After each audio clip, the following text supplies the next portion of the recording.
Welcome back to my childhood. I shouldn't say childhood. I don't know, teenage years.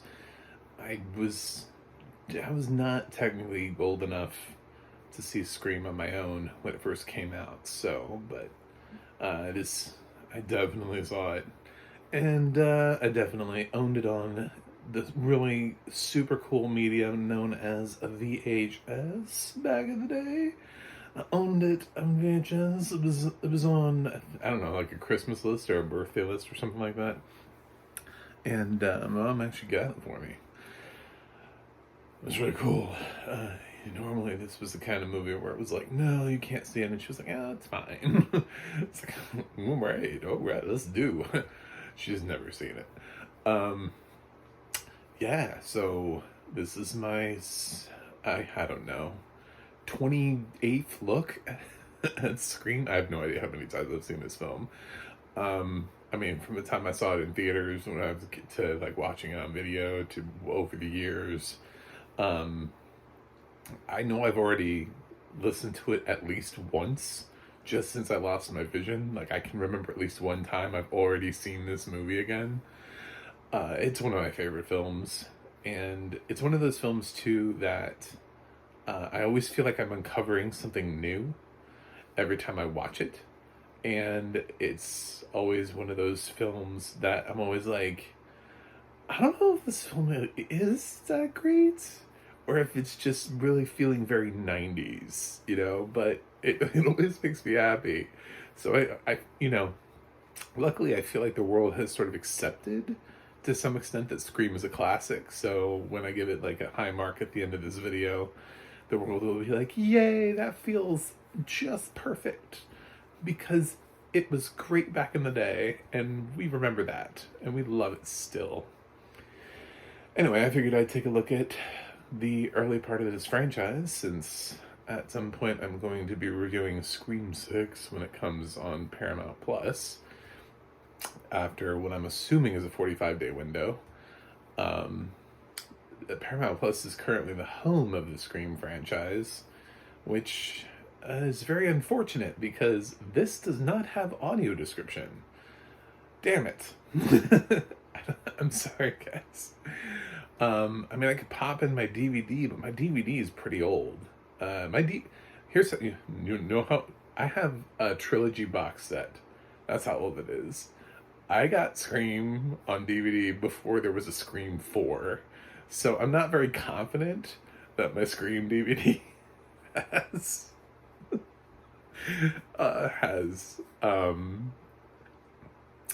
audio description as an option. I mean, maybe, but I feel like audio description was less prevalent in the early 2000s. I don't think people were. It's very sad. I wish we got on this train a lot earlier. Anyway, I rewatched the film, and you miss out on the gore and the kills, I guess. You don't necessarily know what happens to people. But for me, again, I've seen this film so many times, it becomes really hard for me because I do know what's going to happen, and I know beat by beat, but it's funny because there are these little scenes that I miss where I'm like, I don't remember that. And then it's funny because there are little actually moments of dialogue where I quote it, like right before they say it, like I know what the line is. And so it's a mix of both. It's a mix of, I find myself in a scene and I'm like, oh, this is interesting. I don't really remember this. I know I've seen this film 20 times, but I don't really remember. And they're usually like the little moments that nobody does remember. Like, I'll give you an example of at the top of the movie. By the way, this film has been out since 1996? 1996. 1995? 1996. 1996. I'm going to go with 1996. It was a Dimension release, which was originally Miramax. Miramax's arm. And Miramax was an arm of Disney. So, in a weird way, this was a Disney movie. So if you want to call Sydney Prescott a Disney princess, valid. Unfortunately, she's now at Paramount, so she's probably why they're not paying her what she's worth. Anyway, yeah, there's a scene towards the beginning of the film, actually in the opening kill, which this film sort of set that trend for really well. The opening, the killer calls on the phone. I mean, it starts right off. We really do not waste time. There is not like an establishing shot of, we don't even know how Casey's tied to anybody. It's just like, bam, Casey's in a house, bam, phone call. It's like, yeah. We don't even know. I have no idea how close she was to anybody or how important or whatever, but yep. She's the first. She started it all, Drew Barrymore. It's weird to think it's Drew Barrymore, too, back before she necessarily had a total career revival. She was coming out of stuff that she was just trying to regain her career, right? During this time period, she was getting a lot of supporting performances in things, in forgettable films. She was in Mad Love with Chris O'Donnell, and she was in Boys on the Side, films that nobody talks about anymore. And I don't know if you remember, but she was actually one of the two random sort of henchwomen that was in Batman Forever. She didn't really do much in Batman Forever, but it's kind of weird to see Drew Barrymore, who had already been established, is just kind of hanging out in the background, like, hey, what's up? I'm here. This is the kind of role that they offer me now. Can't be trusted. So Scream was one of those roles that helped rebuild her image. It eventually got her to things like Never Been Kissed, which eventually got her to other things like 50 First Dates, riding cars with boys. Yeah, now she has her own talk show. Anyway, when I do a second look of something I've seen 20 times, you get a lot of information. You get just like a data dump.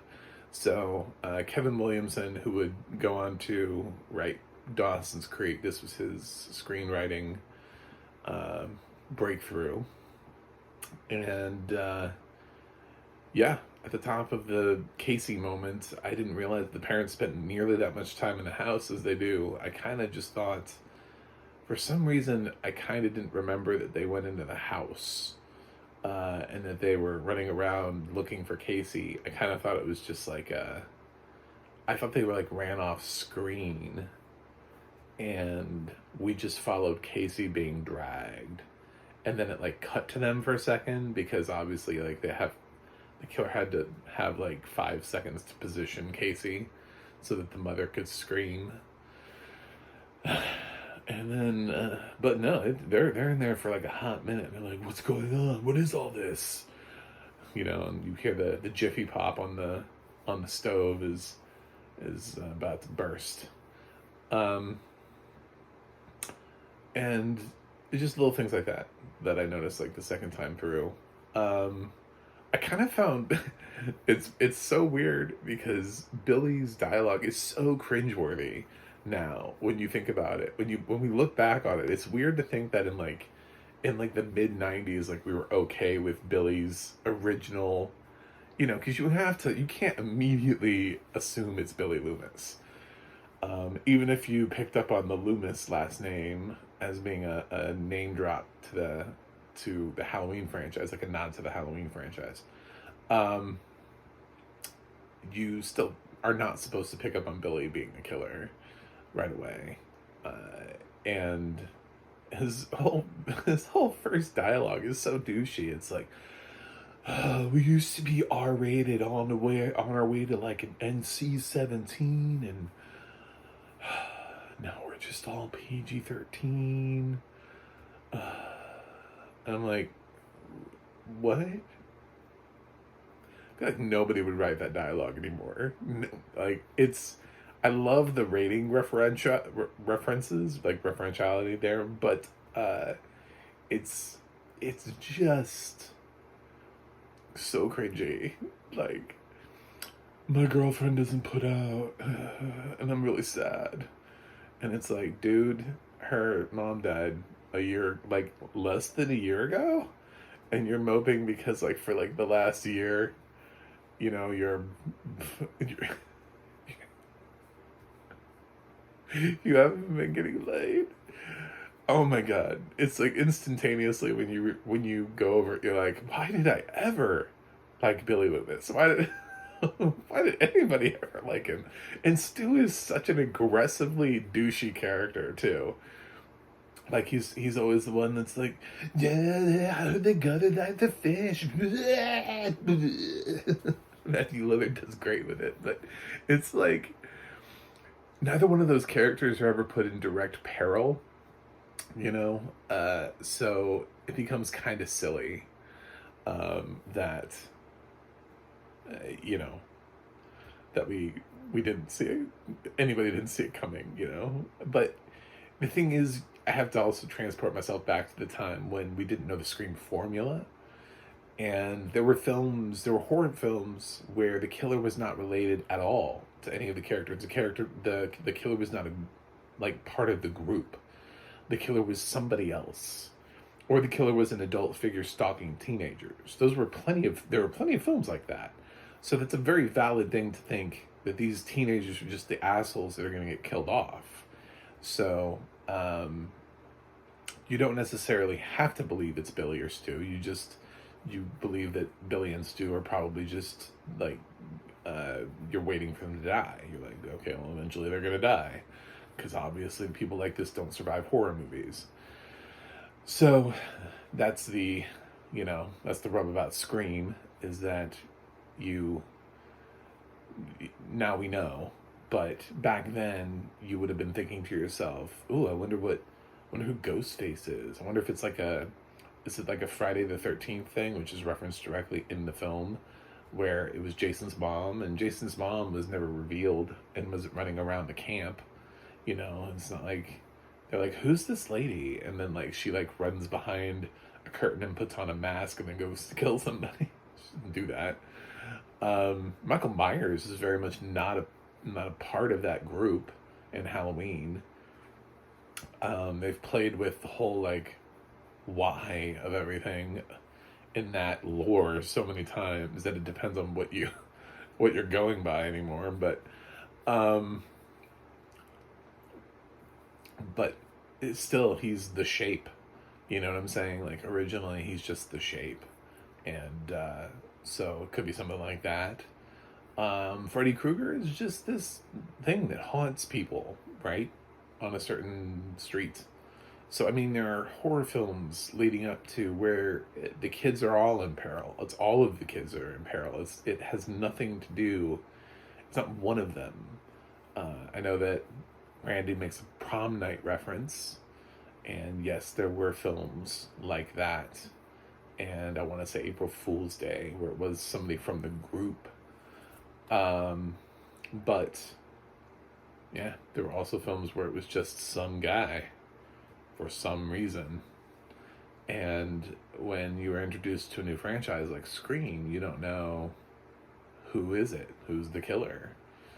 Have we seen the killer? Will we see the killer?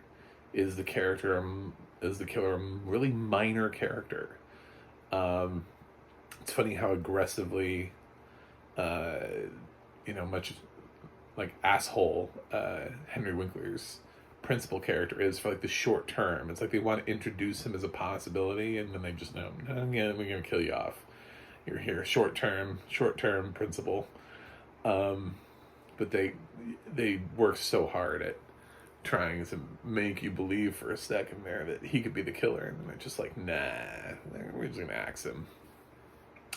So, I guess my thoughts on Scream are, I wish it had audio description, but I could say that about a lot of Paramount Plus things. It's funny that Paramount Plus is hosting Everything Everywhere All at Once, and they had it up in their banner because they realized that they had the rights to it because of Showtime. So it was like up in the top of my banner, and now they're like a combined company. It's now Paramount Plus with Showtime or whatever is how Showtime got rebranded. And they still don't have audio description. They have not imported audio description for anything from Showtime. So, of course, they don't have it for everything everywhere all at once, which is technically licensed to Showtime. So it's not there. I know, because I watched it on Paramount Plus, and as my second rewatch. So, you know, it's funny how little they care. They just if they're not going to put it on something that they're using to try to attract people, to be like, guys, look, we got the best picture winner. Look what we got. Look over here. Look at this. If they're not willing to make that accessible, then they're not going to go back and make the original Scream accessible. So I don't know what's going on at Paramount Plus, but they definitely do not care about blind people. Um, even my even my encounters with some of their TV series lead me to believe that they don't really care. They do accessibility because they have to sometimes, or they feel like they have to, but it's not great. I think they pay for bargain or budget audio description, or they don't upload it right. There's an episode of Wolfpack. It's like episode 4. The audio description feels like it's a corrupted audio file that's just running, because it describes things sometimes that don't line up with what's happening. It sometimes just cuts off in the most awkward ways. It's a very weird audio track, and I don't think somebody actually made that. And then you have like Tulsa King, which sounds like literally a guy recorded that on a computer mic at home for Paramount Plus, and didn't have any team, had nobody with him, no quality check, no mixers, no writer, nothing. He just did that all on his own from home, and ended up on there. So Paramount Plus just doesn't care. They just do not care. So I went ahead and reviewed Scream, just so I could talk about a film that I've loved since it came out. A film that I've seen, I don't know. I really don't know how many times I've seen this film. There are some films that just transcend me being able to try to count. Sometimes I'm like, I think I've seen this 3 or 4 times, or 2 times, or maybe 5. At a certain point, it just becomes like, I have no idea. 10, 12, 14? Maybe I'm exaggerating. I have no idea. 20? It could be. I did watch this film a lot, and you always feel the need to go back and watch the other ones when there's just like a sequel coming out. So, I've seen this film more. It's the first one too. So every time like another one came along, I think I've seen Scream 1 more than I have all of the other Screams. So it'll dip with each sequel as I move along. Like, I've still only seen Scream 5 once. I've seen Scream 4 maybe 3 or 4 times. I've seen Scream 3 maybe 6 times. Scream 2 probably about 10 times. 8 to 10, I would say. And then Scream I've seen more than 10. So, yeah, it's more than that. So, this was another good rewatch. It was a blast from the past. I feel so old. This movie made me feel so old. Sometimes you go back and you're like, I remember how old I was. And it made me feel so old. I really love Red Right Hand still, though. I love how it comes in. We just need we need an Oscar for best use of a song. Like, it doesn't need to be original. Just best use of a song in a movie. Iconic. Like, create an iconic moment with a song, regardless of whether or not you wrote it for the movie or not. And I feel like Red Right Hand from Scream would be something that people would be like, yeah, that should be nominated. I thought that would be Scream's only Oscar nomination. Although I think there's probably an argument to be made for Kevin Williamson's script, since he literally revolutionized and brought back an entire genre. But I know they'd never vote for that. So, and rest in peace, Wes Craven. So, of course. But But if you haven't seen Scream, if you're blind, I don't know. I don't know what to tell you. You're gonna miss out on all the kills. It is a dialogue-heavy franchise. They're always trying to talk about things. They're trying to talk things out. Instead of just like running from the killer, frequently they taunt the killer. The killer has a lot of phone calls. So, I don't know. But if you want to watch it. If you've never watched it before and you had no idea what was going on, I kind of spoiled the movie for you. But I kind of spoiled the film that I saw when I was like 13 or 14, and I'm about to change that first number again. So it's been a while. This is one of those films at some point where we have to go, okay, we can talk about it now. I can talk about the film at length. I don't have to, hide things. So I just don't feel like I need to hide Scream. Like you haven't seen Scream yet. It's obviously a choice. So, it's been out forever. Probably longer than some of the people watching me have been alive. There you go.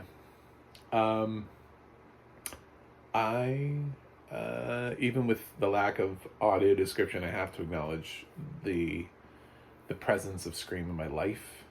When I used to have movie posters, which I don't anymore because I can't see them, so I just don't really see the point in lining my walls with movie posters.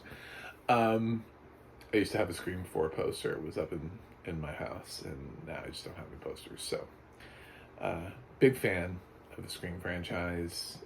Scream 3 is probably the weakest, but this is getting an A+. It's one of my favorite films of all time, and really turned me on to a whole subgenre of horror films, of these teen slashers that got a revival in the mid-90s and rolled out. And from this, we got I Know What You Did Last Summer.